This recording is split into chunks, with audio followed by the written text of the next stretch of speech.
Hi hello everyone, welcome back to my channel. నేను మీ Raghavarani. Friends అందరు ఎలా ఉన్నారు? అందరు బాగున్నారా? మరి ఈరోజు ఇంకొక వ్లాగ్ని అయితే మీ ముందుకి తీసుకొచ్చేసాను. అదేనండి, ఆర్గానిక్ ఫార్మింగ్లో నేను ఈరోజు మీకు పండిస్తున్న టమాటోస్ అయితే చూపించబోతున్నాను అనమాట. సో ఇక్కడ ఈ టమాటోస్ మొక్కలు పెట్టి కూడా దాదాపు ఒక 30 రోజులు కావస్తుందండి. సో దీనికి మాత్రం ఫ్రూటింగ్ అనేది ఎంత బాగా వచ్చిందో నేనైతే మీకు ఇప్పుడు చూపిస్తున్నాను. సో ఇక్కడ అంతా కూడా మొన్న మీకు చూపించినప్పుడు వీడ్ అనేది ఉంది కదా, ఇప్పుడు మొత్తం వీడ్ అనేది రిమూవ్ చేసేసారనమాట. ఇక్కడ కేవలం ఇప్పుడు టమాటో మొక్కలు మాత్రమే ఉన్నాయి ఈ ప్లేస్లో ఇక్కడ. సో ఇంకా పక్కన బంతి మొక్కలు కూడా వేశారని చెప్పాను కదా, ఈ మధ్యలో టమాటో మొక్కల మధ్యలో కూడా మనకి అక్కడక్కడ బంతి మొక్కలు అనేటివి కనిపిస్తున్నాయి చూడండి.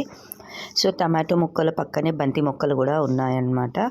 సో అది కూడా నేను మీకు వీడియో మళ్ళీ నేను సపరేట్గా తీసి చూపిస్తాను. ఇక్కడ టమాటో మొక్కలకు అయితే ఫ్లవరింగ్ అయితే బాగా వచ్చేసిందండి. వీడు ఉండడం వల్ల అప్పుడు కాస్త కాప్ అనేది యావరేజ్గా ఉంది. బట్ ఇప్పుడైతే చూడండి ఎంత బాగా వీడ్ రిమూవ్ చేసిన తర్వాత మనకి కాప్ అనేది బాగా కనిపిస్తుంది. ఫ్రూటింగ్ అనేది బాగుందన్నమాట. చక్కగా గుబురుగా అసలు చాలా కాయలు అయితే కనిపిస్తున్నాయి చూడండి. ఇట్లా నేల వాలిపోయినాయి చెట్లు పెద్దగా అయిపోయి.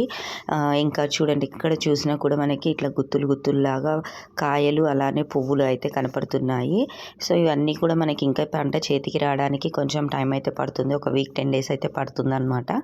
సో ఇంకా మరోపక్క మనం ఇక్కడ చిక్కుడు కూడా వేసామన్నమాట. నేల చిక్కుడు అని చెప్పాను కదా మొన్న మీకు చూపించినప్పుడు, అందులో ఫ్లవరింగ్ అనేది లేదు. బట్ ఇప్పుడు చూడండి మొత్తం వరసన మనకైతే ఫ్లవరింగే కనపడుతుందండి. చిక్కుడుకాయ మొక్కలకి ఎంత చక్కగా ఉన్నాయి అంటే చిన్న మొక్కలకి ఫ్లవరింగ్ అనేది ఎంత బాగా ఉంది చూడండి. నెక్స్ట్ ఇది ఫ్రూటింగ్ అనేది వస్తుందన్నమాట. సో ఇంత నేల చిక్కుడు అంటే ఇవి తీగల్లాగా పాకవు అంటే గుబురుగా కిందనే ఇలా వస్తాయన్నమాట, చిన్న ప్లాంట్స్ లాగా. సో చూస్తున్నారు కదా, ఇట్లా ఒక లైన్ అంతా కూడా ఇక్కడ అన్నయ్య చిక్కుడుకాయలు పెట్టారనమాట. ఈ చిక్కుడుకి అన్నిటికీ కూడా ఎంత బాగా ఫ్లవరింగ్ అనేది వచ్చేసింది. సో అలానే అన్ని మొక్కలు కూడా మనం పెట్టిన వాటికి ఫ్లవరింగ్ ఇంకా ఫ్రూటింగ్ అనేది స్టార్ట్ అయిపోయింది. అతి త్వరలోనే ఇంకా హార్వెస్ట్ అనేది చేస్తాము. మరి ఈ మొక్కలకి మనం ఎలాంటి ఎరువు ఇవ్వడం వల్ల ఇంత బాగా ఇవి పెరుగుతున్నాయి, ఇంత బాగా ఫ్లవరింగ్ అనేది వస్తుంది అనేది నేను మీకు అప్డేట్ చేస్తాను. సో ఇక్కడ మనం కంప్లీట్గా ఆర్గానిక్ మెన్యూర్సే వాడుతున్నాం కాబట్టి మనకి ఫ్లవరింగ్ కానీ మొక్కలు ఇంత హెల్తీగా పెరగడం కానీ మనకి కనపడుతుందన్నమాట. చూస్తున్నారు కదా, పెట్టిన వరస అంతా కూడా అంటే ఈ అరెకరంలో ఒక 2 lines మొత్తం ఇలా చిక్కుడు పాదులే పెట్టారనమాట. సో దానికి కొంచెం స్పేస్ అనేది సపరేట్ చేసుకుని ప్రతి కూరగాయలు కూడా పండించాలి అని చెప్పి అన్నయ్య ఉద్దేశం. అలానే ఇంకా అన్నయ్య వేరే దగ్గర కూడా రైస్ అనేది పండిస్తున్నారు. త్వరలో నేను మీకు ఆ వీడియోస్ కూడా నేను అప్డేట్ చేస్తాను. ఎవరికైనా రైస్ అనేది కావాలంటే కూడా మన దగ్గర అవైలబుల్గా ఉంటుంది.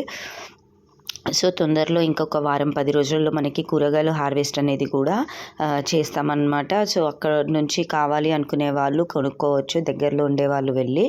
సో ఇది అండి ఈరోజు వీడియో. చూస్తున్నారు కదా, చూపించినంత వరకు పెట్టినంత వరకు చిక్కుడుగాయ మొక్కలకి పువ్వు అనేది ఎంత బాగా కనపడుతుందో క్లియర్గా తెల్లగా. సో అన్ని మొక్కలకి కూడా చక్కగా ఫ్లవరింగ్ అనేది స్టార్ట్ అయిపోయింది.